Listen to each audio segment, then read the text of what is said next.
Alors, donc là, vous avez une personne type, vous l'avez reconnue tous, d'accord? Donc la personne, elle est faite avec des couches qui se emboîtent les unes dans les autres, un peu comme les poupées russes, d'accord? Donc ici, vous avez l'âme, la neshama. Ici, on a le psychique, le nefesh, le moi, le lève, ça dépend comment les chachamim l'appellent. Ici, le corps, et ici, le vécu. Maintenant, ces 4 couches de la personne, ils s'emboîtent les unes dans les autres. Très important de comprendre qu'on sait que l'âme, elle est unique. Chacun d'entre nous, il a une âme unique. Le Harizal, il explique que, en fait, ça s'appelle le Tselem. Tselem Elohim, c'est-à-dire que c'est un ensemble d'étincelles divines qui forment une certaine forme. On a autant d'étincelles divines que de jours à vivre. D'accord? Après, il y a un nefesh, le psychique, le moi, le jeu, le moi intérieur, ici. Et celui-là, il est adapté. Maintenant, de la même manière que l'âme, elle est unique, alors le nefesh aussi, il est unique. Parce que la Gemara, elle dit dans Brachot, Keshem shepartufem shonot, kardatem shonot. De la même manière que les visages sont différents, les esprits sont différents. Ici, il y a le corps.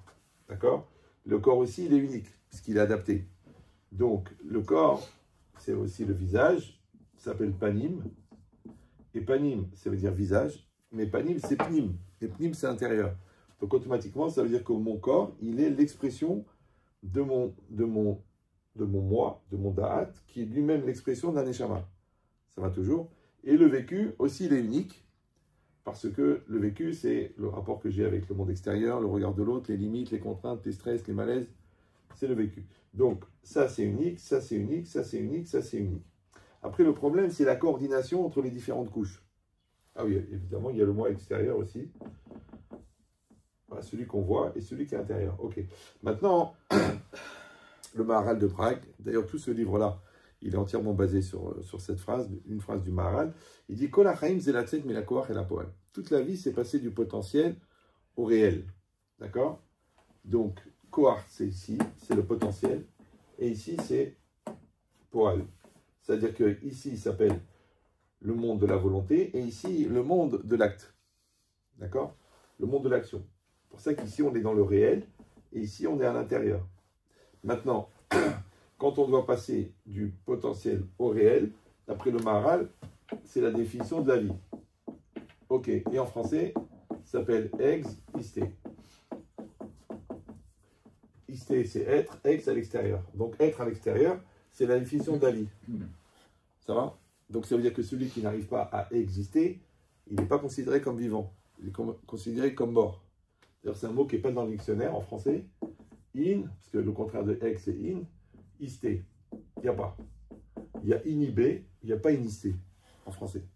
Oui, c'est intéressant que la France ne veut pas parler du problème majeur. C'est-à-dire que quand tu n'arrives pas à l'extérieur, automatiquement tu vas être à l'intérieur. Donc tu vas vivre à l'intérieur. C'est ça, c'est le début de la dépression. C'est-à-dire que tu es enfermé à l'intérieur de ton problème et tu n'arrives pas à te réaliser. Parce qu'ici, on a compris, c'est la réalité. Ok. Maintenant, quand on dit qu'on est Yotse min hakoach el hapoel, c'est parce qu'en fait, la neshama, elle agit comme un espèce de compresseur. Elle produit une énergie extrêmement puissante, par définition, comme elle-même, qui est infinie. Donc, il y a la neshama, il y a l'âme, et il y a l'énergie de l'âme. L'énergie de l'âme, ce que les goïms appellent la vie, d'accord? Ce qui fait cette forme d'énergie qui est diffusée à l'intérieur des cellules dans le corps, qui fait circuler les informations, qui fait qu'une personne elle est vivante plutôt que morte et tout ça. Ça, c'est l'énergie de l'âme. Maintenant, l'énergie de l'âme, quand elle sort, attention, là, il faut bien faire la nuance, quand elle sort de l'âme et qu'elle est récupérée par le moi, par le je, d'accord? Alors là, à ce moment-là, elle s'appelle volonté. C'est très important de comprendre ça. C'est une volonté intérieure, pour l'instant. Ouais. C'est ressenti. C'est une volonté, d'accord? C'est-à-dire que nous, quand on parle de la volonté, quand on dit « je veux », d'accord, il faut arriver à comprendre que la volonté, nous, toujours, on s'attribue la volonté, on se définit en tant que maîtrisant de volonté, mais en vérité, la nature profonde de la volonté, elle est divine. Mais l'orientation de la volonté et la connotation de la volonté, ça, c'est humain. D'accord? Ça veut dire que quand la volonté, c'est un peu comme toujours, je donne cet exemple, c'est comme un ruisseau, d'accord? Il y a une montagne, ok? C'est le corps. il y a une source, c'est la neshama, et de là, ils sortent de l'eau.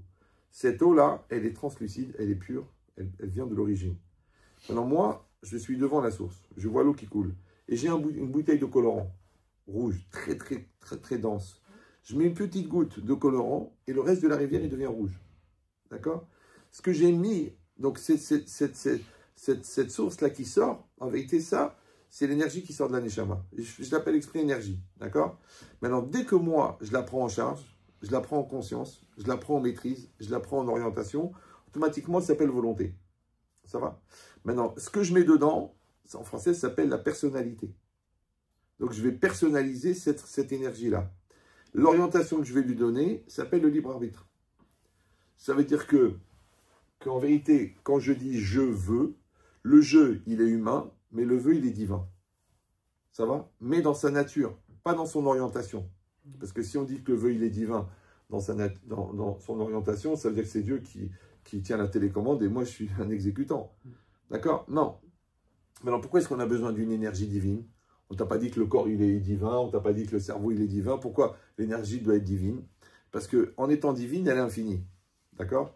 Donc, et comme elle est infinie, donc elle peut aider l'homme à faire quelque chose d'infini et à repousser tout le temps les limites. D'accord?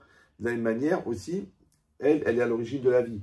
Donc quand je vais projeter cette énergie dans un projet, il va devenir vivant. C'est-à-dire que le projet, il est inerte. D'accord? Le couple, il est inerte. L'enfant, il est inerte. Quand est-ce qu'il devient vivant? Quand je mets cette énergie. Maintenant, comment on appelle l'énergie que je mets, l'énergie divine qui passe par moi, que je mets dans un projet? Ça s'appelle le don de soi. La Messirut Nefesh. Ouais. Mais le don de soi, c'est le don de cette énergie-là. Qu'encore une fois, on s'attribue, parce qu'on l'appelle ma volonté, mais il faut bien comprendre que, encore une fois, dans sa nature profonde, elle reste divine. Seulement que moi, je lui donne une orientation. Je l'emmène vers, d'accord? Comme le courant électrique. Je n'ai pas produit le courant électrique. Ok, il arrive là.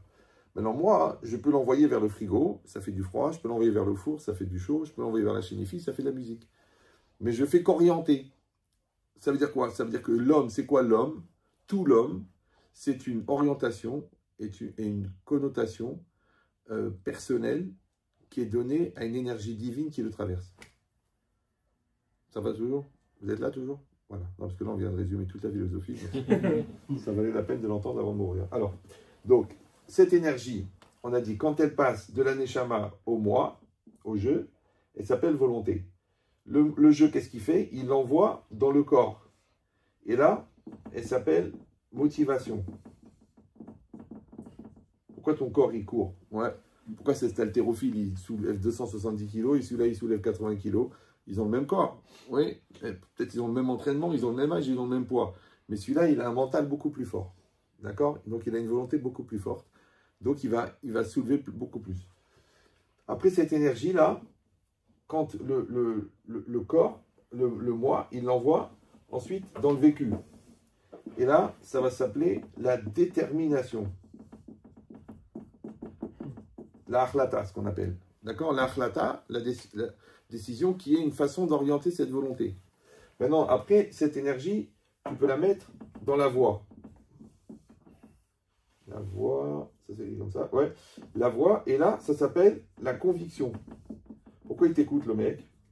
Parce que tu es convaincu. D'accord? Mais cette conviction, en vérité, c'est quoi? C'est l'énergie de l'âme que tu as réussi à amener jusque dans ta voix. Ça va toujours. Après, tu peux la mettre, on l'a dit, tu peux la mettre aussi dans ta pensée. D'accord? Et là, ça va s'appeler la concentration. Ça va s'appeler la méditation. Ça va s'appeler aussi la manipulation. Parce que si toi, ton énergie existentielle, elle est très forte, et que tu t'adresses à quelqu'un qui en a une de moins forte, donc automatiquement, dans la confrontation, ouais, c'est la pression que tu développes qui va être plus forte que la pression de celui qui t'écoute. C'est logique. Mais encore une fois, pourquoi? Parce que si ton énergie, elle vient de l'âme, donc elle est infinie. Si elle vient de la tête, bon, bah, c'est de l'intellectuel, donc ça peut aller jusqu'à la tête de l'autre, jusqu'à l'oreille. Si elle vient du cœur, bon, bah, ça vient des émotions. Et si elle vient du corps, c'est de la violence, c'est de la puissance. Donc en vérité, de là où ça part, c'est de là-bas où ça arrive. Donc si tu arrives à faire que ça sorte du plus profond de toi, donc ça va aller au plus profond de l'autre. Mais ça, on verra avec l'autre. Mais déjà, en soi, pour la personne elle-même, de comprendre ce cycle-là, là, vous avez compris donc que, en vérité, encore une fois, le moi, il prend en charge cette énergie, d'accord? Elle devient volonté. De volonté, il la met dans son corps, elle s'appelle motivation. Il la met dans ses choix, elle s'appelle détermination. Et après, il peut l'orienter là où il veut. Ça va toujours? Tout ça s'appelle exister. Maintenant, là où c'est très important à comprendre, c'est que ça n'est possible, c'est que si les relais entre les différentes étapes ont été construites. Donc celui qui ne va pas maîtriser son corps, il va manquer un relais. Celui qui a un problème avec la réalité, avec le conflit, avec l'argent, avec le regard de l'autre, donc sa volonté n'arrive pas à traverser, elle s'arrête avant. Celui qui n'a pas construit un mental très fort au niveau intellectuel, au niveau psychologique, automatiquement, il y a une déperdition. C'est pour ça qu'ici, on trouve à peu près 30 K, c'est-à-dire c'est une mesure, c'est KK, ouais, c'est-à-dire des milliers de milliers d'énergie extrêmement puissante, puisqu'elle vient de l'Aishama. Et ici, à la sortie, on trouve 0,003 ampères. C'est l'énergie qu'il faut pour mettre en fonction le voyant lumineux sur la chaîne IFI. Ouais, ce qu'on appelle en termes scientifiques, c'est rien. D'accord? Donc, comment c'est possible qu'il passe de 30 millions de kilowatts à 0,03? Parce qu'il y a la déperdition. Maintenant, les trois quarts des gens, il faut quand même le savoir, n'ont pas créé les relais là. Là, là, là. Donc, il y a une grande déperdition. Ça va toujours? Voilà. Quand vous avez compris ça, alors là, il faut faire un zoom. Ça, je voulais le papier parce que le papier, tu peux faire ça, mais là, il faut. Je vais investir pour le prochain si tu veux. Ouais. Donc, vous avez plus à gagner qu'à perdre. Si on fait un zoom au niveau ici, là, donc, vous avez ici la neshama, l'âme, ici le corps, et au milieu le nefesh. Le nefesh est divisé en trois parties. Il y a le moi, qui est là. Et ici, il y a ce qu'on appelle Yetzerara et Yetzeratov. Bon, on fait une croix, mais bon, tout le monde a compris que on a fait une croix dessus. Alors, donc l'idée c'est quoi? C'est que le problème, et c'est là tout le problème, c'est que quand cette énergie elle sort de l'âme, par qui elle va être gérée? Par le moi, par le Yetzerara ou par le Yetzeratov? Maintenant, il faut savoir que le moi, c'est ma personne, d'accord? Mais le Yetzerara et le Yetzeratov, ce sont des tendances, ce sont des propositions intérieures. Ce sont des voix, ce sont les démons, tu l'appelles comme tu veux. Mais ce qui compte, c'est que la différence, c'est que le Yetzerara, il se développe tout seul, alors que le moi, il ne se développe pas tout seul. C'est que si je ne suis pas dans une dynamique personnelle de construction de la maturité, il n'y en a pas. Oui. Le moi extérieur, bon, lui, il est confronté à la vie. Donc, les études, les exercices, les interros, le regard de l'autre, les parents, l'autorité. Donc, il est un peu obligé de s'adapter. C'est qu'en général, les gens qui ont 40 ans, bon, ils ont 40 ans physiquement parce qu'ils sont nés il y a 40 ans et ils ont des épreuves de 40 ans. Mais le moi intérieur, lui, il ne se développe pas de la même manière. Ouais, on va voir comment il se développe. Mais en tout cas, ce qui est important, c'est que la Gemara, elle dit que le Yetzeratov, il se dévoile à la bar mitzvah. Le Yetzerara, il se dévoile à la naissance. D'accord? Donc ça veut dire qu'à la bar mitzvah, j'ai un Yetzerara de 13 ans et un Yetzeratov de 1 jour. C'est bon? Maintenant, le problème, c'est que comme le moi, pendant toutes ces années, il a côtoyé le Yetzerara, ouais, et que Adam Olech Achar Zvivotav, un homme, il va selon son entourage. Donc, il y a des très grandes chances, il dit Rav Dessler, que les trois quarts des gens, en fin de compte, ils sont soumis à leur Yetzerara parce qu'ils n'ont pas développé un moi qui est capable de se rendre compte qu'il y a quelqu'un d'autre à l'intérieur.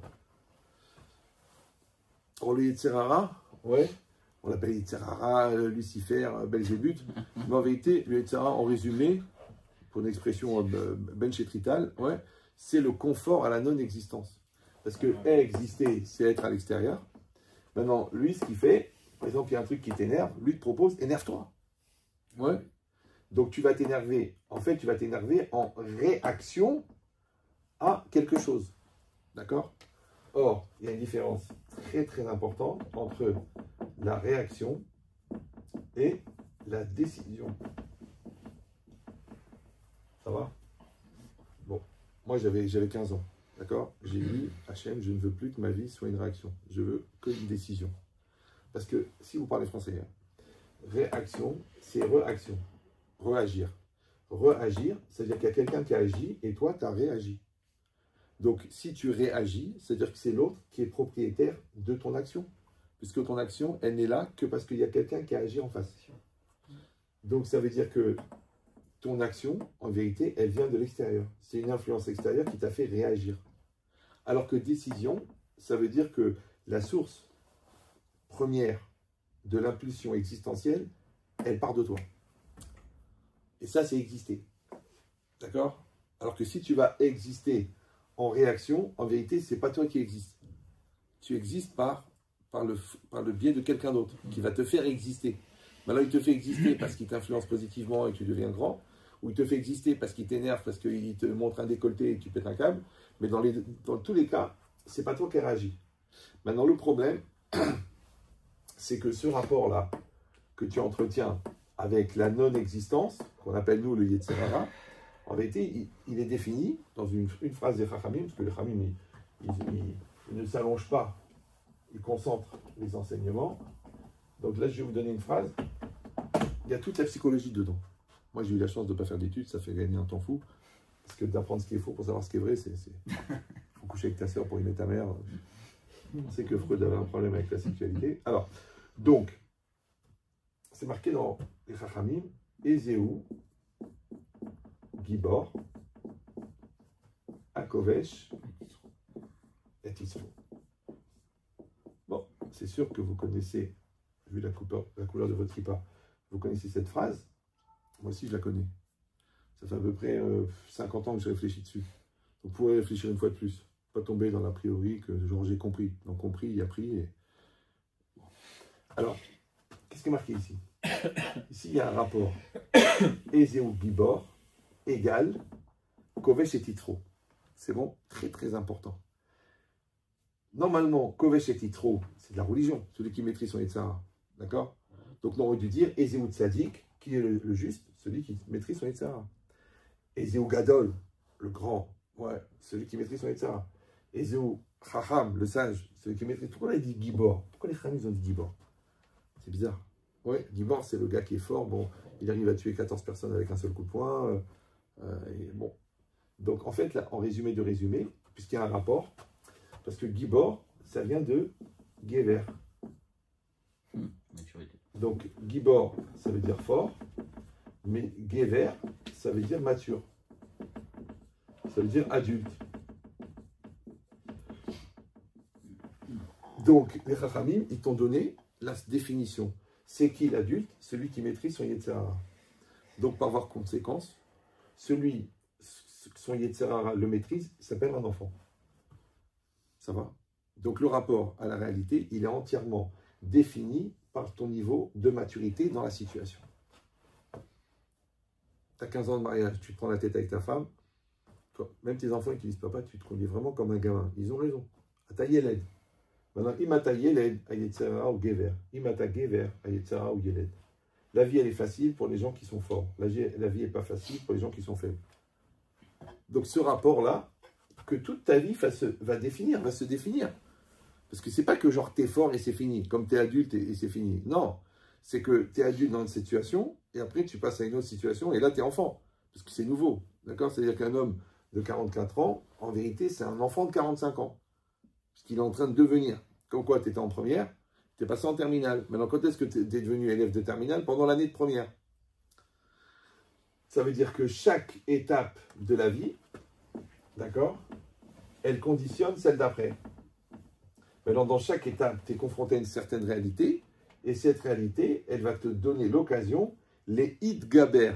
C'est quoi les Idgaber? Ouais. On dit de se renforcer, de se prendre en main. En vérité, l'Idgaber, c'est l'Iod Gever. Donc, où tu vas être un Gever. Et ça, pour toi, c'est un test en temps réel. Tu mets une caméra au-dessus de ta tête et tu vois en temps réel, est-ce que tu te conduis comme un adulte ou comme un gamin? Maintenant, la force du Yetzer Hara, c'est qu'il va utiliser ton cerveau pour fabriquer un argumentaire, pour légitimer le fait que, effectivement, dans cette circonstance spécifique, tu avais le droit de te conduire comme un gamin. C'est ça la force. Ouais. C'est ça la force. Ça veut dire que tu rentres à la maison. Bon, tu as très faim, tu es fatigué, tu es énervé, tu as envoyé 4 textos à ta femme pour lui dire que tu as faim. Bon, évidemment, tu rentres, rien n'est prêt. Bon, c'est vrai qu'elle est au 9e mois, qu'elle a allongé sur le canapé avec les contractions et que les 4 gosses, ils l'ont tué depuis. Mais toi, tu as faim. Tu as 2 solutions. Soit tu lui dis, bon, ça va, comment ça a été cet après-midi? Soit tu t'énerves. Tu dis, je t'ai dit que j'ai faim. Où il est le repas? C'est quoi cette famille pourrie là, de glandeurs? De toute façon, il ne faut rien de la journée. Tu vois, tu avais un choix. Tu avais ça ou ça. Maintenant, quand tu avais faim, ton cerveau ne marchait plus. Ouais, c'est comme les gens qui ont une immigration du cerveau vers l'équateur. Ils n'ont plus de cerveau. Bon. Donc toi, comme tu avais faim, tu as écouté ton Yitzhara. Ton Yitzhara, qu'est-ce qu'il a fait? Il a fait la remarque désobligeante. La remarque désobligeante, hop, elle a fait exploser la maison pendant 3 semaines. Quand tu prends ce que tu as vécu, c'était une impulsion. C'était une réaction. J'ai faim, je réagis mal. Mais tout de suite, le cerveau, et c'est ça la force du cerveau, ouais, en 5 minutes, il te fait une liste d'arguments. Comme l'intelligence artificielle. Ouais, c'est puissant. C'est comme Google. Google, c'est un moteur de recherche. Bon, tu marques Torah, il trouve 400 pages de Torah. Tu marques sexe, il se trouve autre chose. Donc en vérité, l'argumentaire en soi, et ça c'est un truc qui est compliqué à comprendre, mais l'argumentaire en soi n'a pas de valeur. Ça n'a aucun intérêt. Moi, j'ai pris l'habitude, par exemple, en écoutant les gens, de ne pas les écouter. C'est pas intéressant. L'argumentaire, il ne vaut rien. Ouais, surtout si c'est des gens intellectuels, c'est encore plus zéro. Ce qu'il faut, c'est mesurer, est-ce que là, ici, là, à l'origine, il y a une bonne volonté ou une mauvaise volonté? S'il y a une bonne volonté, certes, au moins, il est positif, donc tu vas ton cerveau, il va argumenter dans le sens positif. Solution. Mais si tu n'as pas développé ton moi, parce que là, tu es absent, parce que tu es dans les nerfs, parce que tu es dans la fatigue, parce que tu es dans la faim, automatiquement, transfert de compétences, et là, tu enlèves pétence, et c'est l'Yetzirara qui va prendre en charge. Et à ce moment-là, en français, évidemment, après 3 semaines d'engueulade, tu diras, écoute, je n'étais pas moi-même, c'était plus fort que moi, mes mots ont dépassé ma pensée, mais bien sûr que je t'aime, et si je t'ai frappé, ben, c'est sûrement à cause de toi, d'accord? Donc, qu'est-ce qui s'est passé? Comment des gens intelligents, ils deviennent brèves? C'est très simple, parce qu'ils perdent le contrôle. Or, comment on appelle le contrôle dans la Torah? On l'appelle Da'at. Ça va? Da'at, ça veut dire conscience, ça veut dire maturité, ça veut dire connaissance. C'est les 3 en même temps. Ben, à partir du moment où tu perds le contrôle, c'est ce qu'on dit En Anyut qu'Anyut Da'at. Il n'y a pas de plus grande pauvreté que la pauvreté du Da'at.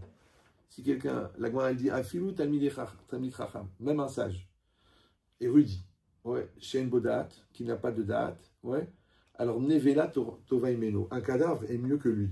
Je ne comprends pas, le mec qui connaît le chasse. Ok, mais il est brel. Il y a des gens qui sont médecins et brel.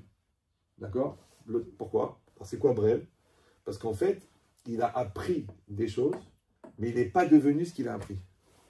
C'est-à-dire qu'au niveau extérieur, il a accumulé les diplômes, mais au niveau intérieur, il n'a pas reporté. Donc, il n'est pas devenu. Donc, il va se retrouver avec un moi extérieur de 40 ans et un moi intérieur de 14 ans. Ça va? Et ce n'est pas la marque qui va changer quelque chose, puisque ça pousse tout seul, comme les mauvaises herbes. D'accord.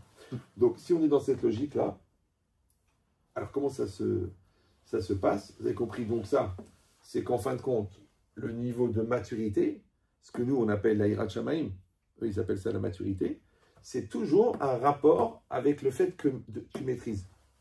Maintenant, si toi tu développes ton moi, donc la maîtrise du Yetzirah, elle est facile. Comme tu vas maîtriser tes névroses, tes peurs, tes angoisses, parce que le Yetzirah, vous avez compris maintenant, ouais. Eh ben, c'est des réactions, c'est de l'infantilité, c'est des nerfs, c'est des stress, c'est des malaises. Si ça devient plus chronique, ben, ça devient des névroses et des angoisses et des pathologies. Si encore plus chronique, ça devient des crises de folie, ça devient obsessionnel, après ça devient pathologique, après ça devient des causes d'internement. Mais en fin de compte, c'est seulement la dégénérescence d'une perte de contrôle. Ça va? C'est pour ça que c'est très très important que de tout le temps travailler ses midotes. On peut vous poser la question? Ouais, c'est le même prix. C'est le même prix.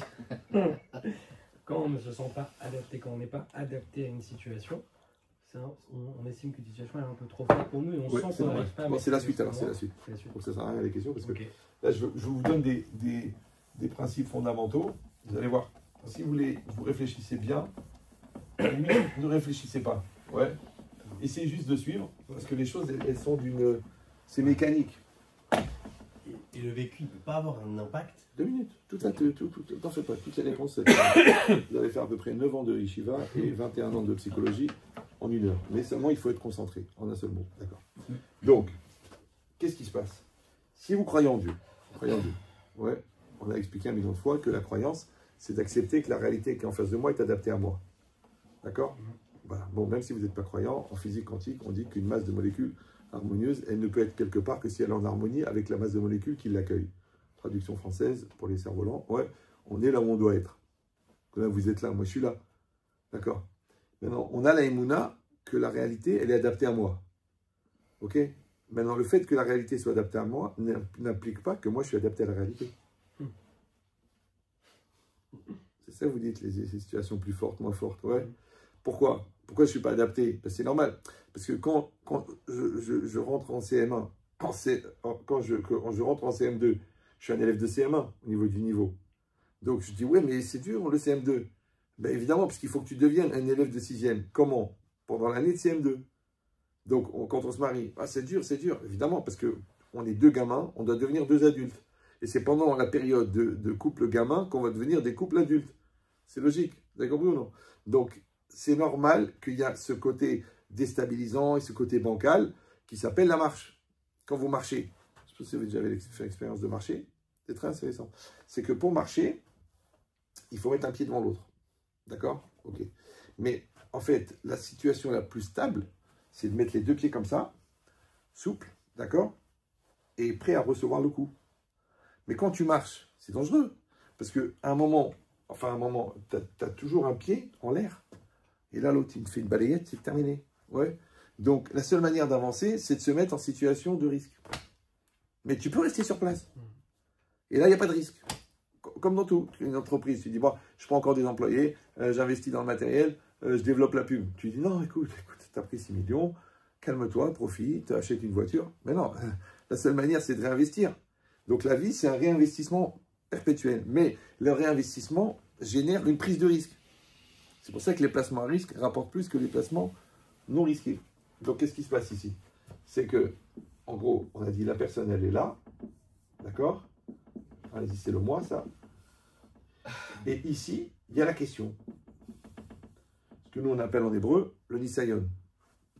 Maintenant, la réponse, elle est là. C'est moi qui la détiens. Maintenant, ce cadre-là, ouais, entre toi et la réalité, en français, s'appelle l'expérience. Encore ex. D'accord? L'expérience. Dans cette expérience, tu dois faire un exercice d'existence.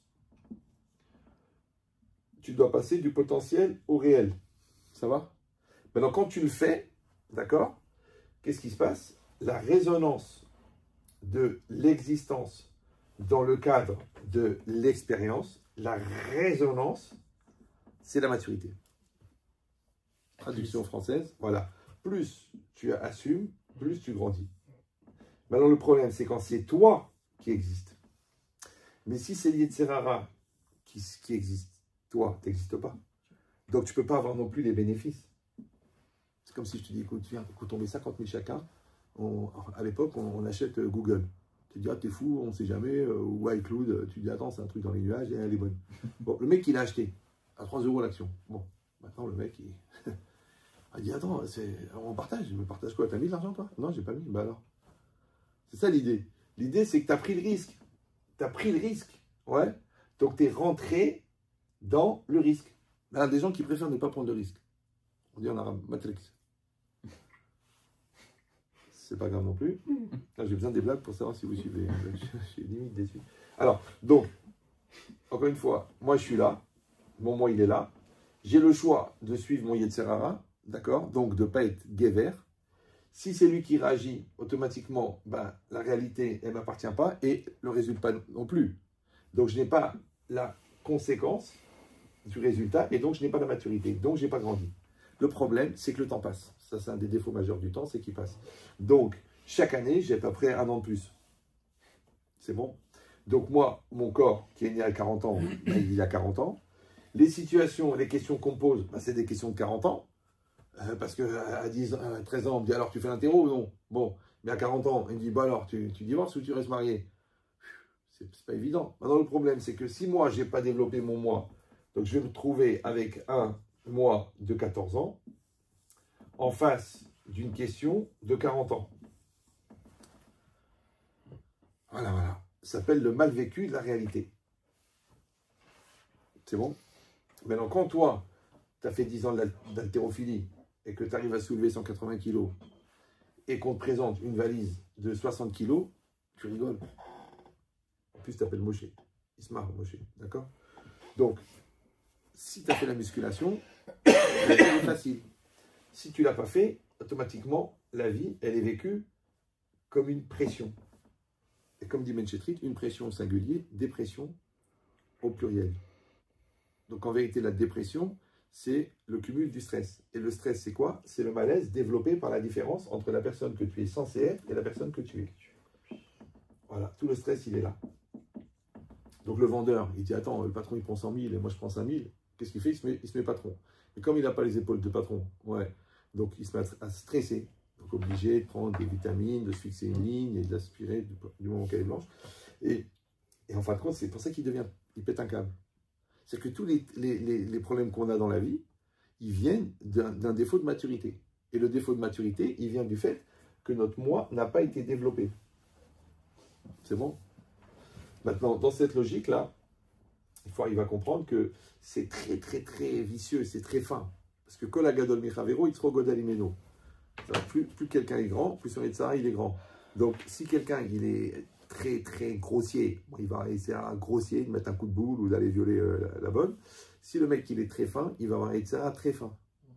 Donc, comme il y a un Yetzara très fin, donc c'est très dur de déterminer où est-ce qu'il y a la part du Yetzara. C'est pour ça qu'il faut tâter pour trouver un bras cassé, mais il faut un PET scan pour trouver une tumeur. Parce qu'il y a des gens chez qui c'est très... Donc il faut avoir des outils d'auto-analyse, et c'est ça le moussard. Ouais, c'est pas une marque de moussard rasé, c'est des outils d'auto-analyse très très fins, très très puissants, pour arriver à déterminer chez toi quand est-ce que toi, tu te fous de ta gueule à toi. Si je ne réussis pas à le faire, le vrai problème, c'est que peut-être que je ne vais pas vivre ma vie. Je vais faire des bébés, je vais marier, je vais gagner de l'argent, mais je n'ai pas vécu ma vie. C'est pour ça que ces gens-là, à 40 ans, ils font un burn-out. D'accord? Et après 3 ans d'analyse, en fin de compte, j'ai jamais été moi-même, j'ai toujours fait semblant, j'ai vécu dans le regard des autres, j'ai suivi, mon père il m'a dit fais ça, je l'ai fait, après le prof il m'a dit fais ça, je l'ai fait, après la fac elle était pas loin, je l'ai fait, après j'ai créé l'entreprise, après je porte un costard, après j'habite à côté de l'entreprise. En fin de compte, j'ai rien choisi. Même elle m'a fait le coup de la palle, c'est pour ça que je l'ai épousée, elle m'a dit qu'elle était enceinte, en fait c'était de l'aérophagie. D'accord? Donc ça veut dire que toute ta vie, tu as été en réaction. Mais le fait d'être en réaction, c'est le symptôme que tu ne pouvais pas être en décision. Ça va? Donc si tu es en réaction, tu sais que ta vie, elle est maîtrisée par l'Yetzirah. Maintenant, à un bas niveau, je te dis, le mec, il m'a vexé, il m'a fait une queue de poisson, je sors, je le tue, je passe 30 ans en prison. À un haut niveau, d'accord? J'arrive pas à me remettre en cause, je suis psychorigide. Et au niveau de l'entreprise, le mec, il a des meilleures idées que moi, il est meilleur que moi, c'est un collaborateur. Mais moi, je ne les supporte pas parce que je me sens vexé. Tu es vexé? Tu as 6000 employés et tu es vexé. Vous avez compris ou non? Parce que le problème, c'est ça. C'est que où il est le gadol, parce qu'une phrase des Chachamim, on dit Katan en bodat, aval gadol omed al gabav. Le Katan, l'enfant, n'a pas de da'at, n'a pas de conscience. Là, il faut investir. C'est pas vrai, c'est un Véleda ou un bic. Ouais, Véleda. Bon. Non, pour voir si c'est pas un marqueur. Non. D'accord. Alors, écoutez l'idée. Ça, c'est la deuxième phrase qui va vous terminer votre master de psychologie. Je ne sais pas s'ils vont réussir à lire là-bas, c'est trop bas. Ah si. C'est marqué dans Pirkei Avot. Im, En, Ani, Li, Mi, Li. Ça vous dit quelque chose ou non? Non, c'est... Hein? Donc je traduis. Si je ne suis pas pour Émilie, qui est pour Émilie? Non, c'est pas ça. Alors, im, en, si, en, ani, je ne suis pas, li pour moi, mi, li qui est pour moi. Déjà, la formulation elle est bizarre. Ouais. Parce que normalement, on aurait dû dire im, en, ani, ani, mi, ani. Si moi, je ne suis pas moi, qui est moi? Parce qu'il n'y a personne au monde qui peut être toi à la place de toi. Donc, c'est quoi cette logique-là? Im, en, ani, li, si moi, je ne suis pas pour moi. Bon. Alors, en fait, ici, il y a toute la ligne existentielle d'une personne, en résumé. Bon, là, je vais vous dire un truc que j'ai vu nulle part. Ouais, ça n'engage que moi, au pire, j'ai raison. Im, c'est si. D'accord? Mais tu peux le lire M. M, c'est quoi? La maman. Donc là, c'est la situation fétale. Première étape, tu es dans le ventre de ta mère. Bon. N, c'est la deuxième étape. N, c'est Aïn. Aïn, c'est le néant. Tu es personne. D'accord? De Aïn, tu peux devenir Ani. C'est les mêmes lettres. C'est juste réorganiser les chromosomes. D'accord? Ani, c'est je. Donc, deux personnes, tu deviens quelqu'un. Un, c'est quoi? C'est unique. Donc, tu as développé ton côté unique. Maintenant, pour réussir à passer de Aïn à Ani, il faut le li. Li, c'est qui li? Bruce. D'accord? Non, pas du tout. Ouais. Li, c'est pour moi. Donc, ça veut dire que je dois développer un moi qui s'occupe de moi pour que moi, je puisse devenir moi. Alors, vous vous rappelez qu'il y avait le moi intérieur et le moi extérieur. Maintenant, ici, ce moi-là, là, ouais, ou il est gadol ou il est katan. Maintenant, on a dit katan en bodat. C'est une phrase ouais, de Chachamim. Le katan n'a pas de conscience. Aval gadol au medal gabav. Ça veut dire que si toi, tu veux traverser la rue, faire traverser la rue à ton fils de 6 ans, lui, il est pressé, il veut courir, il veut traverser. Et toi, tu dis, oh, et attention, il y a des voitures. Donc ça, tu vois, tu es le gadol qui gère le katan. Donc, mais en vérité, ça, je vous dis, c'est une fantaisie personnelle. C'est que, moi, j'ai dit, dans un seul corps, il y a le katan et le gadol.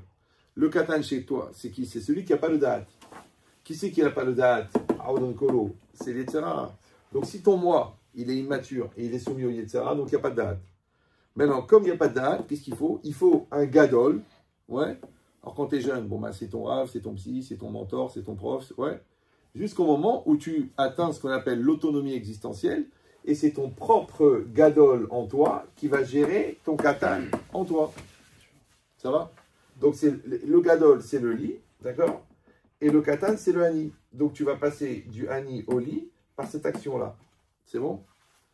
Maintenant, juste après, qu'est-ce qui est marqué? Ve'im lo arshav et matai. Et si c'est pas maintenant, c'est quand? D'accord? Donc, après, il y a la deuxième problématique, parce que ça bah, c'est le parcours existentiel. Le deuxième critère, c'est quoi? C'est le temps. C'est que le temps a un défaut majeur, c'est qu'il passe. Je ne sais pas si vous avez pu le constater. Le temps passe. D'accord? Donc, Arshav, en hébreu. Arshav. D'accord? C'est maintenant. No. D'accord? No, c'est quoi? C'est le présent. Et en hébreu, présent, c'est Ové. Vous êtes toujours là? Ouais. Mais Ové, c'est aussi la racine du verbe être. Ça, c'est un hidouche. Explosion. Explosion totale. Parce que nous, on pense que le présent, c'est une espèce de grille temporelle dans laquelle s'inscrivent les événements. Ça va? Mais là, c'est marqué que le présent, en fait, c'est le fait d'être. Maintenant, être, on a dit, c'est quoi? C'est exister. Exister, c'est passer du potentiel au réel. Donc, à chaque fois que tu es, ce rapport que tu as entre le fait d'être et la réalité s'appelle le présent.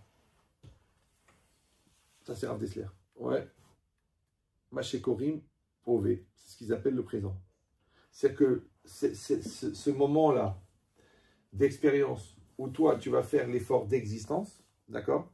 Là, ce passage entre ton être intérieur et ton être extérieur, c'est le présent. C'est pour ça qu'en français, on dit, tu as répondu présent. C'est bon? Ou alors, tu réponds absent. C'est quoi absent? C'est que ton moi, il ne se réalise pas, ou c'est l'Yetzera qui réagit, ou personne. Maintenant, le problème, on a dit, c'est que le haïn, c'est personne. Et que le mot personne en français, il veut dire personne, et il veut dire personne. Ça va?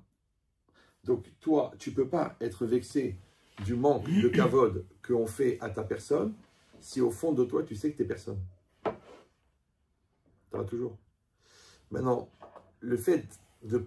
La seule manière de ne pas être personne, c'est d'être quelqu'un. Et quelqu'un, c'est quoi? C'est un, c'est unique. Et ça, on revient à la phrase du début, c'est que la neshama, il est unique, le psychique, il est unique, le physique, il est unique, et le vécu, il est unique. Donc, ça veut dire qu'il faut que tu arrives à développer ton côté unique pour être quelqu'un. Je cherche un stylo. J'ai un stylo. Il y en a un. Non, mais de toute façon, c'est filmé. Hein. Moi, je vous conseille, plutôt que de prendre des notes, je vous conseille. Je sais que c'est contraignant, et dans contraignant, il y a traînant. Ouais. Mais il vaut mieux rester concentré pour essayer de tout comprendre. Ouais. Et après, de réécouter le cours en prenant des notes. Et là, vous allez voir, vous allez écrire un bouquin de coaching avec. Ouais, parce que là, pendant que vous allez noter, moi, je vais avancer. Comme un rabbin normal, il fait 3 idées par heure, et moi, je fais 3 idées par minute. Donc, vous allez perdre le lien de causalité. Parce que les transitions, elles sont très, très, très rapides. Bon, ceux qui connaissent par cœur, moi, ils tombaient dedans quand ils étaient petits. Mais dans un cas normal, pour quelqu'un qui écoute pour la première fois, ça prend il faut en absorber pour comprendre la logique. Donc, qu'est-ce que j'étais en train de parler là? Oui, le mot personne. Le mot personne, il veut dire personne. Il veut dire mamache personne. Ouais. Donc, l'idée, c'est que toi, tu veux devenir une personne. Une personne, c'est une personne unique. Maintenant, pour développer ta personne unique, il faut que ça soit ta personne qui se confronte avec ta réalité. Et le rapport entre ta personne et la réalité va développer chez toi ton côté unique. Ce qu'on appelle en français ta personnalité, c'est-à-dire l'empreinte de ta personne dans ta réalité. Donc ta vie, ton couple, ton bureau, tes choix, ton entreprise, ta manière de gérer les événements, c'est marqué par ta personnalité. Mais la personnalité, c'est encore une fois, c'est l'empreinte de ta personne dans la réalité. Alors, quand quelqu'un dit, ouais, bah, j'ai aucune personnalité.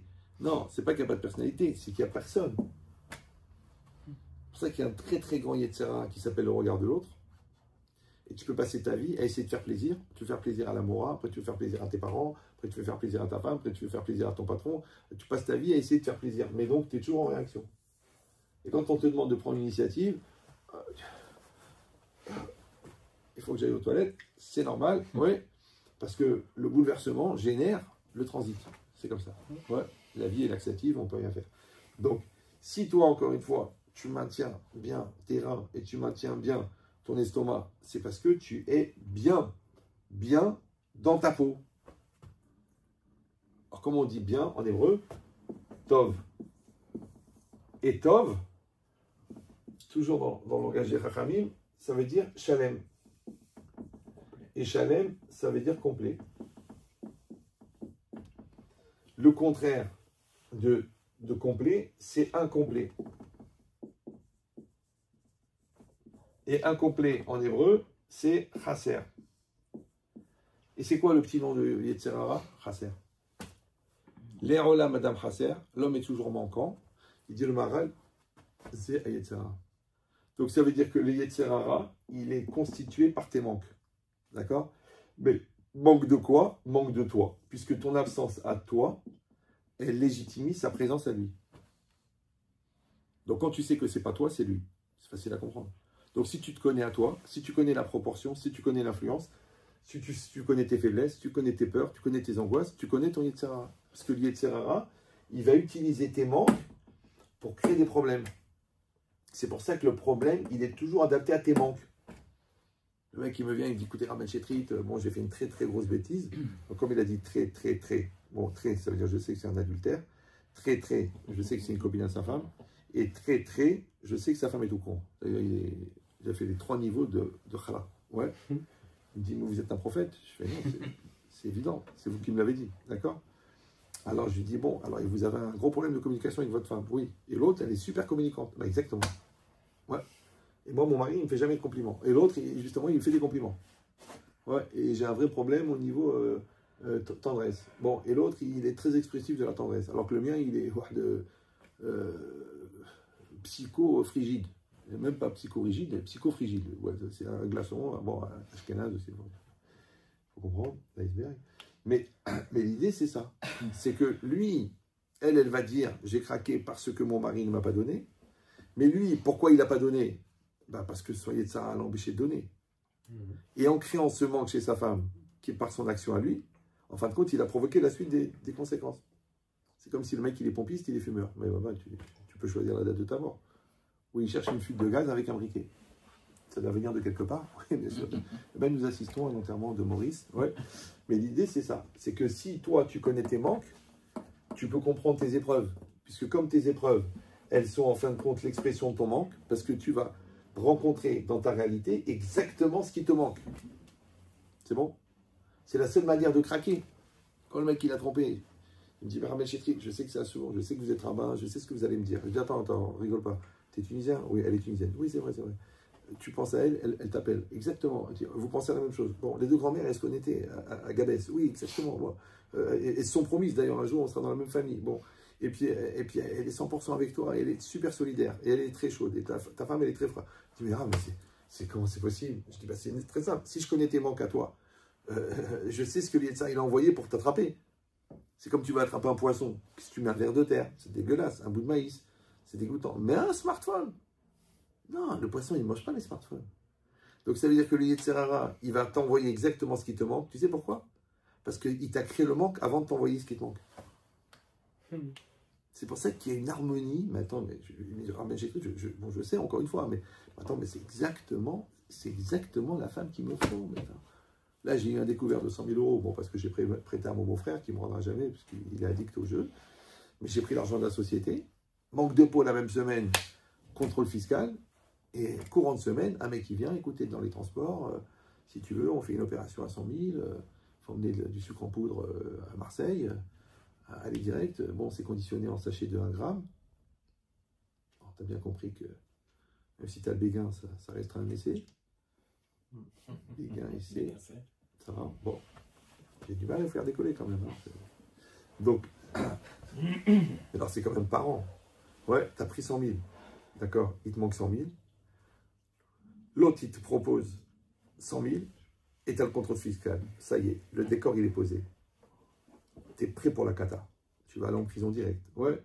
Pourquoi? Parce que tu devais te demander que dès que tu as créé une situation, automatiquement, elle crée des conséquences. Donc, tu as pris l'argent. Pourquoi tu as pris l'argent de la société? Emprunté à une banque? Non. Donc, hop, tu as fait un système de stress. Automatiquement, en plus, c'est le beau-frère. Donc, tu mélanges l'émotionnel. Bon. Après, hop, il vient l'autre. Il te fait une proposition pour combler justement le même chiffre. Tu dis, attends, c'est Mina Shamaim. Donc en fait, c'est Mina Satanim. D'accord? Et après, juste après, il y a le contrôle fiscal. Tu dis, merde, ils vont trouver tout de suite qu'il y a le trou de 200 000, donc je suis pressé. C'est pour te faire vite, comme les escrocs. Vite, il dit, monsieur, il reste une semaine, si vous ne signez pas maintenant, c'est perdu, tout ça, c'est dommage, vous allez perdre de 50% de bénéfice. Il te met dans l'empressement, il te met dans l'excitation. Et toi, comme un brel, tu as signé. Après, tu dis, bon, alors ce ranch en Australie, il est où? Eh ben, c'est une région qui s'appelle Halam Tov, Halam Shalom. Non, c'est pas possible. Il n'y a rien. Mais tu as signé sur quoi? Bah, rien. En fait, ils produisent de la paille là-bas et c'est normal parce que le mec lui-même, c'est un homme de paille. Voilà. Donc tu as compris que le Yitzhara, il crée la situation. Ouais. Si tu n'es pas vigilant, si tu n'as pas un esprit super actif, super vigilant, super conscient, c'est facile de se faire avoir. Maintenant, je ne vais pas vous mentir. Les gens qui sont lents, ils vont avoir un Yetzara lent. Mais les gens rapides, ils ont un Yetzara rapide. Puisque Kolagadol Michavo est trop godel. Donc c'est pour ça qu'on est obligé de développer les compétences en même temps qu'on augmente ses capacités. Parce que tu sais que si tu es dans le GIGN, tu vas avoir des stress qui sont différents d'un mec qui est gardien de parking. C'est normal. Donc celui-là, il fait 6 heures par jour d'entraînement. C'est normal, alors que toi, tu dis, bon, bah, ça va, vas-y, ne bougez plus. Bon, ça y est, t'es entraîné, vas-y, tu peux aller bosser. Ouais, c'est normal, c'est pas la même compétence, c'est logique. Donc, tu as compris qu'en vérité, cette réalité-là, qui s'adresse à toi, elle ne s'adresse pas à la personne que tu crois être, elle s'adresse à la personne que tu es. Maintenant, la personne que tu es, c'est la personne que tu es devenue. Comment tu l'es devenue? Par la résonance de maturité, qui est le fruit de l'expérience. Pourquoi? Parce que dans ce rapport à la réalité, tu as eu une réaction, tu as une posture, tu as eu une manière de te conduire qui s'appelle en français répondre présent. Tu as répondu présent. D'accord? En répondant présent, tu étais dans le présent. Et ça s'appelle être. Ça va toujours? Donc ça veut dire que chaque étape de la vie, elle va te proposer un autre présent. C'est qu'en fait, la vie, c'est une série de présents.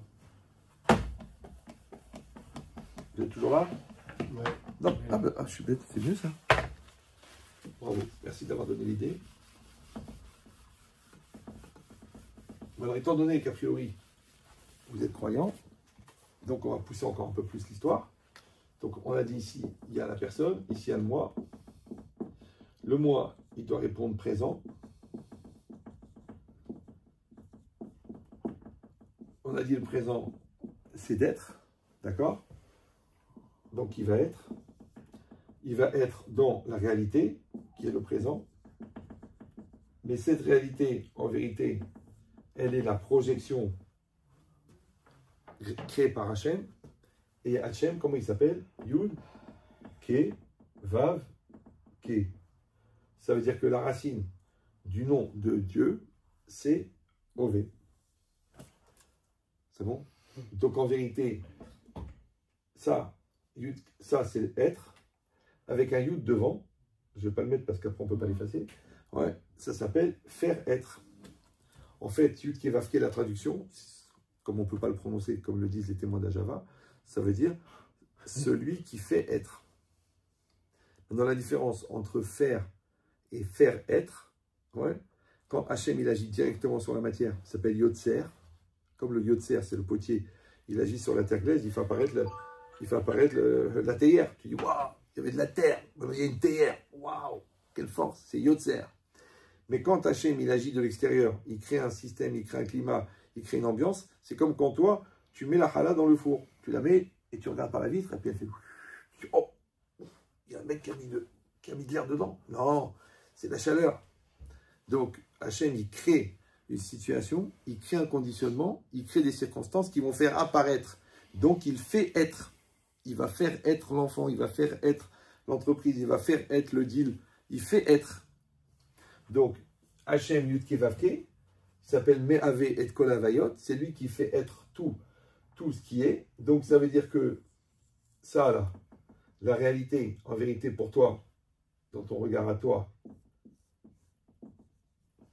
c'est le présent.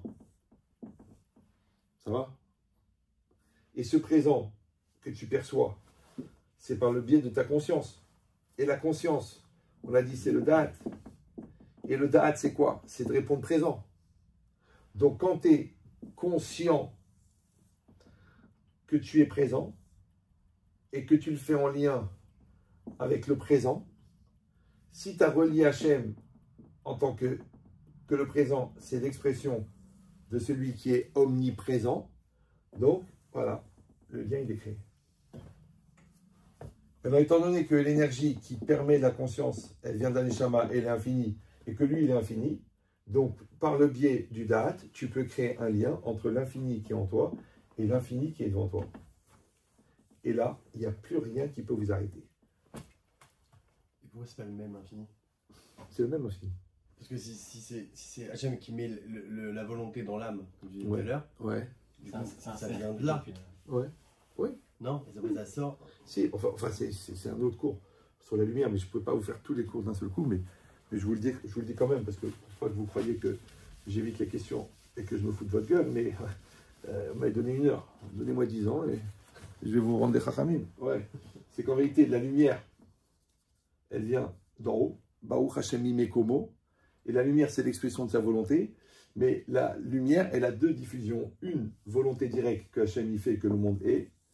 Et une volonté qui passe, une volonté divine qui passe par l'homme, que le monde soit. Ça va? Donc ça veut dire que quand tu as une réalité, elle est la communion ou la fusion de la volonté d'Hachem, que le monde soit, et de la volonté divine qui passe par la volonté humaine, que le monde soit. Et maintenant, la réalité des deux, ça crée la réalité en temps réel. Ça va? Donc chacun a sa réalité. Voilà. C'est pour ça que dans la réalité, Rabbi Hanina ben Dosa, il n'avait pas d'huile, il avait du vinaigre. Et l'ADN du vinaigre ne brûle pas. Mais étant donné que ce qui fait brûler le vinaigre, c'est la volonté d'Hachem, qui est l'ADN, parce que l'ADN c'est Aleph Dalet Nun, avec le Yud de la Chorma. Ça fait ado. Naï. Ça marche pas en anglais, mais bon, ouais. Donc quand le tzaddik, il annule sa volonté à la volonté d'Hachem, donc il n'y a plus l'écran du moi. Donc c'est directement la volonté d'Hachem qui participe. De la même manière que l'ADN, c'est l'expression de la volonté, parce que la volonté exprimée dans le monde s'appelle l'énergie, ouais, et que tout est énergie, E égale MC2, et que le Rav Munk, il expliquait que l'énergie dont parle Einstein, c'est le Ratzon Hachem, c'est la volonté d'Hachem. Donc, et que cette volonté, elle est projetée par Hachem pour créer la réalité, et qu'elle est aussi associée à la volonté d'Hachem qui passe par l'homme, puisqu'on a dit que la nature de la volonté, elle reste divine. Donc maintenant, c'est le mélange entre la volonté de l'homme et la volonté d'Hachem. Donc pour résumer, on met la réalité ici, on met Hachem d'un côté et l'homme de l'autre côté, et la fusion des deux volontés, même si au niveau personne, c'est moi qui intervient, mais ce que je fais, ça n'est que retransmettre une volonté que je contiens. Donc ces deux volontés-là, elles sont de la même nature, donc elles vont créer en temps réel la réalité. Donc maintenant, Rabbi Hanina ben Dosa, il va utiliser du vinaigre pour faire les nérotes Shabbat, bien que le vinaigre ne brûle pas, mais étant donné que la structure énergétique de la matière, elle est formée par le Ratzon d'Hachem dans la réalité, donc, et que lui, il a annulé sa volonté à celle d'Hachem, donc lui aussi, il devient générateur et transmetteur et orientateur de l'énergie divine qui donne la forme à la matière. Du coup, maintenant, le vinaigre brûle. Pour avoir une réalité parfaite, il faut faire abstraction du libre arbitre. Du moi. Non, le libre arbitre de s'annuler au Ratzon Hachem. Parce que quand tu enlèves le libre arbitre, tu deviens un serviteur du Satan. Ouais. On ne veut pas ça. On veut que tu aies un libre arbitre très très puissant, et dans ce libre arbitre, au lieu d'être serviteur de tes pulsions, tu décides d'être serviteur de Dieu. Ouais. Mais alors, quand tu es serviteur de Dieu, en vérité, d'un côté tu dis bon, c'est un petit peu annihilant, mais non, puisqu'il n'y a rien au-dessus. Il n'y a rien au-dessus de toi. Qu'est-ce qui va te bloquer? La matière, elle ne bloque pas, le temps, il ne bloque pas, parce que tu es au-delà du temps, au-delà de la matière. Les événements, ils ne bloquent pas. La maladie, il n'y a rien qui bloque, parce que tu es au-dessus de tout. Voilà. Mais en tout cas, ça, c'est le terrain. Vous avez compris le terrain. Bon. Maintenant, tout ça, c'était intéressant. Je ne sais pas si on pourra faire ça en un seul cours, mais ce n'est pas grave. Tout ça, c'est intéressant par rapport à la personne elle-même. Ça s'appelle exister. D'accord? Mais maintenant, il y a une autre problématique qui, a priori, était celui que vous vouliez qu'on traite, c'est le rapport à l'autre. Ah oui, parce que moi, je vais exister, c'est ma mitzvah, d'accord? L'autre aussi veut exister. D'accord? Donc là, il y a une impulsion existentielle, et là, il y a une impulsion existentielle. Ça va? Donc le problème, il est que, est-ce que on peut arriver à la communion des existences? Ce qu'on appelle en français la coexistence. Premièrement, il ne faut pas que j'ai l'impression que l'autre en existant m'empêche d'exister. Maintenant, qui c'est qui va penser que l'autre en existant l'empêche d'exister? Justement celui qui a un problème existentiel. Maintenant, on a dit le Yetzer Hara, les complexes, les malaises, les peurs, les stress, ça vient justement de ça. Donc si moi, je n'ai pas construit, donc automatiquement j'ai remplacé ma dignité par mon ego. L'ego, c'est quoi? C'est l'orgueil. L'orgueil, c'est quoi? C'est la dignité des nuls. Donc les gens, ils se font une carapace parce qu'ils ne sont pas construits. Donc comme ils ne sont pas construits, automatiquement, à l'extérieur, ils font le GG, ce qu'on appelle en psychologie la grande gueule. Mais à l'intérieur, ils sont très fragiles. Ouais. Ce qui fait que l'autre, en existant volontairement ou involontairement, ils vont leur donner l'impression de l'empêcher d'exister. Et quand quelqu'un t'empêche d'exister, tu veux qu'il meure. C'est ça les idées de meurtre, et la vengeance, et la rancune, et le stress, et la mise en concurrence, et l'impression que l'autre, il est un obstacle à ma réalisation. En vérité, c'est juste que dans ma tête, j'ai fait de l'autre un obstacle. Mais encore une fois, la force de l'autre, puisque c'est des montants compensatoires, la force de l'autre, elle est la projection de mon manque à moi. C'est-à-dire que l'autre est fort parce que moi je suis faible. Donc là, il y a du vide. Et dans ce vide-là, elle peut rentrer l'agression de l'autre. Tu as une phrase de Menchetrit aussi qu'il faut que vous appreniez par cœur, sinon vous pouvez la tatouer dans le dos de votre femme. Tiens, chérie, retourne-toi, j'ai besoin de réfléchir. C'est que le degré de pénétration des agressions extérieures dépend du vide intérieur. Donc quand tu dis je suis sensible, ça m'a vexé, la vérité je l'ai mal pris, je comprends pas, j'arrive pas à m'en remettre, j'ai beaucoup de difficultés à m'adapter, c'est les manques. Le manque c'est le vide. Vide de quoi? Aodon Kolo, vide de toi. Comme ton moi, il n'est pas construit, parce qu'on a dit que tu as 14 ans, alors que tu as des épreuves de 40 ans, ton Sarah, lui par contre il a 40 ans. Donc lui il va entretenir la vexation, les nerfs, la rancune, la difficulté, d'accord, le lachonara, le motzi shemra, tout ça, c'est juste des conséquences de l'immaturité, la polémique. Ouais. Donc maintenant, si moi, je me connais, et je connais mon vide, je connais mon espace, je sais que je ne suis pas à l'origine de mon impulsion existentielle, je sais que je ne gère pas mon flux existentiel, donc il est géré par quelqu'un d'autre. D'accord? Maintenant, quelle meilleure opportunité de s'énerver que de rencontrer quelqu'un d'énervant. C'est extraordinaire. Vous avez compris ou non? Maintenant, toi, tu es le patron, par exemple. Donc en fait, tu es le père. L'employé, qu'est-ce qu'il fait, lui? Il se met en situation d'enfant. Maintenant, toi, pour être le père, donc il y a le date pour celui qui n'en a pas. Parce que s'il avait le date, il aurait créé son entreprise. Mais comme il n'a pas l'initiative, donc il va dire, je préfère prendre un salaire que de prendre le risque. Donc il fait l'enfant. Maintenant, toi, en tant que père, tu as deux solutions. Soit tu vas être un père bienveillant, soit tu vas être un pervers narcissique. Et c'est un choix. Parce qu'il y a une surexcitation qui est créée par le fait que tu peux maîtriser la personne. Ça donne des idées, ça donne des envies, ça donne même des fois des impulsions de posséder la matière de l'autre. Ouais.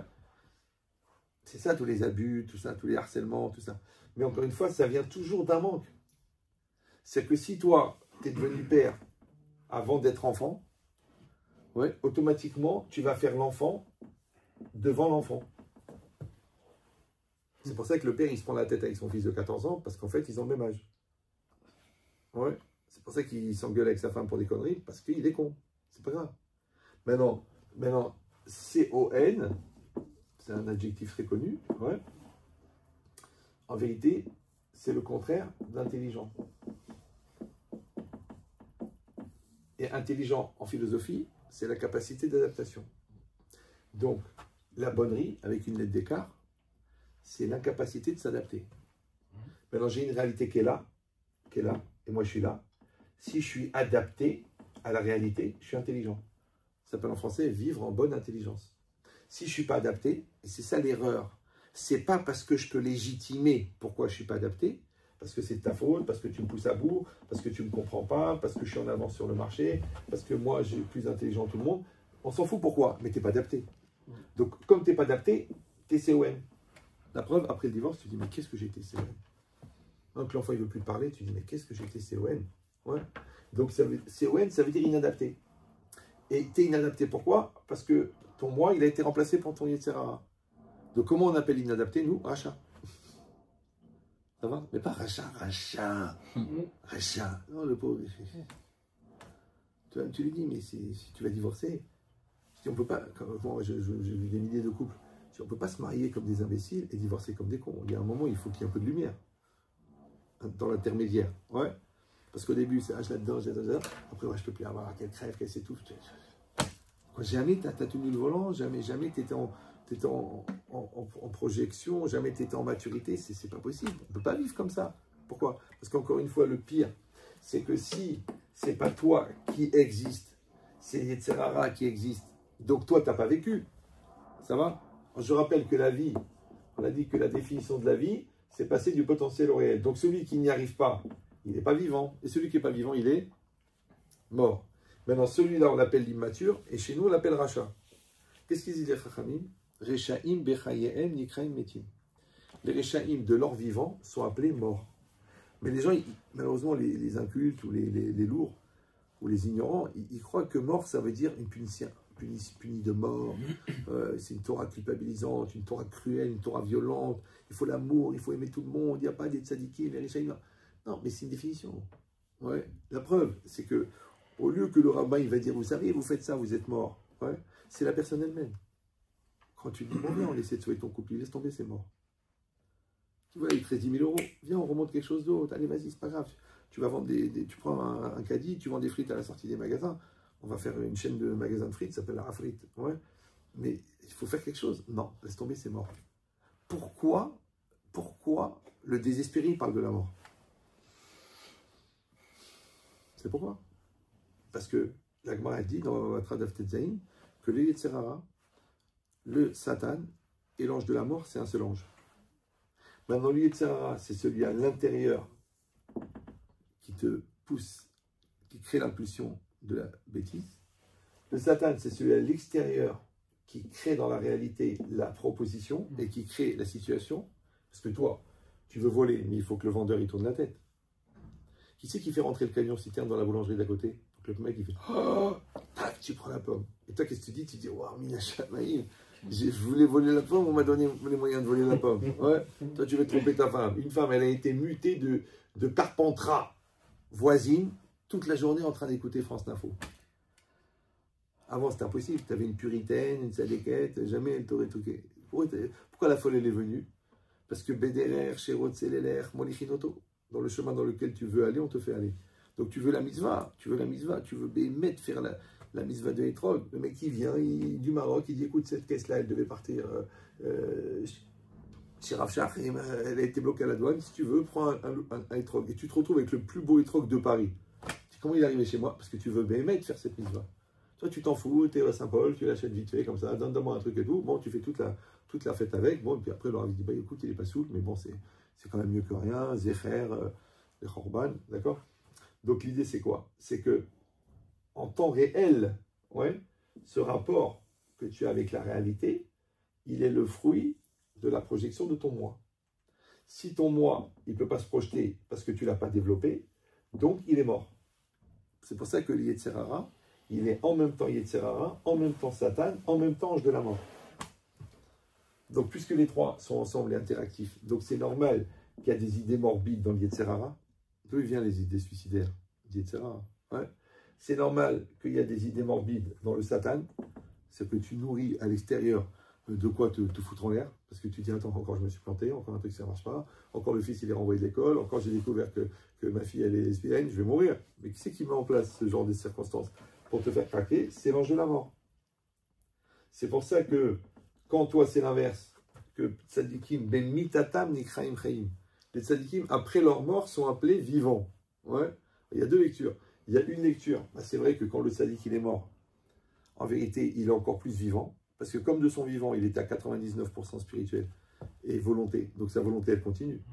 Mais celui de son vivant qui était à 99% matériel, le jour où il meurt, il ne reste plus rien. Parce que c'est comme une ampoule qui est claquée. Tu vas au magasin, tu dis excusez-moi, l'ampoule a claqué, vous pouvez me la réparer? Il dit ça ne se répare pas, monsieur. Une ampoule, ça claque. On dit d'ailleurs, il est claqué. D'accord? Donc déjà, le mec de son vivant, c'était pas une lumière, alors après sa mort, je t'en parle pas. Ouais. Mais le tzaddik, lui, il continue à exister après la mort. C'est bon? Voilà. Et moi, j'ai une autre lecture qui vient d'arriver maintenant, la seconde, par votre mérite à vous. Ouais. C'est que le mort, on dit c'est le rachat. Maintenant, quand il fait teshuva, en fin de compte, il revient à la vie. Parce que la teshuva, elle est considérée comme résurrection des morts. Donc les tzadikim, après leur mort, après qu'ils ont tué leur Yetzer Hara, ils s'appellent vivants parce que c'est là qu'ils commencent à vivre. En moi, t'es pas venu pour rien. Vous avez compris? Elle est magnifique celle-là. Ouais. Elle est belle, elle vient de sortir. Merci. Ça doit être ma femme. C'est l'inspiration de ma femme, ça. Ouais. Vous avez compris l'idée ou non? Voilà. Maintenant, il est moins 10. Où vous en êtes là? Parce que je sens qu'il y en a 3 quarts qui prient pour que je meure. Non, ça va? Très bien. Non. Bon, déjà, ça c'est bien. Essayez d'absorber ça. D'accord? Donc là, je l'ai filmé. Ça pose un